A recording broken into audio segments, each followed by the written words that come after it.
Ydych chi'n cofio lle dyn ni'n mynd? Wersyll. Bala. Gwersyll Glanllyn yn y Bala. Caerdydd, dyn ni'n mynd i'r Senedd. A chi'n cofio? Ysgol Pentreicha. Caernarfon. Amgueddfa paleontolegol, rhan paleontolegol amgueddfa genedlaethol yng Nghaerdydd. Chi'n cofio hwnna? Mae amgueddfa paleontolegol efo ni yn Rhylew. A lle dyn ni'n mynd dydd Sadwrn? Be di Liverpool yn Gymraeg? Liverpool, da. A be dyn ni'n ei fanna? Canu. A dyn ni'n canu yn y Wyddgrug hefyd, yn Noson Cynt. A ni'n canu mob man yn tydan.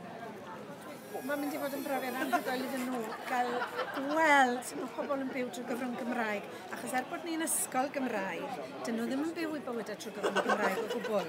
A felly mi fydd yn brofiad anhygoel iddyn nhw yn Eisteddfod yn enwedig ac yn crwydro gwmpas Pwllheli a Caernarfon a Gwersyll yn Glanllyn. A gweld sut mae pobl yn byw bob dydd trwy gyfrwng Gymraeg. Gobeithio bydd yn gwella eu Cymraeg nhw. A bod nhw'n dod i arfer o siarad Cymraeg efo'i gilydd.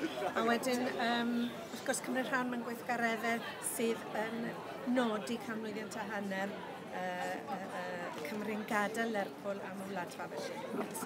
Sut mae Patagonia ar ran y dathliadau? O iechyd, mae'n llawn. Mae'n llawn. Gafon ni lawer o weithgareddau diwedd Chwefror dechrau Mawrth. Bydd gennym ni lond y lle diwedd gorffennaf efo gwyl y glaniad, ac wedyn mae'r Eisteddfod, Eisteddfod genedlaethol ydy hi, Eisteddfod y wladfa, dechrau mis Tachwedd. Felly, dyna'r 3 prif dyddiad, ond maen nhw'n weithgareddau bob mis. Maen nhw'n gwneud gweithgareddau i gofio am bobl fel, chi'n cofio Virgilia Sampini, maen nhw'n gwneud Eisteddfod y Diri, bydd Eisteddfod yr ifanc dechrau mis Medi, a Glaneithwy yn dod i hwnna. A Eisteddfod William Morris yn olaf, ond Eisteddfod Camwy, Mosan, dros y lle i gyd, mae rhywbeth bob mis, 2 neu 3, rhai ar yr un dyddiad yna.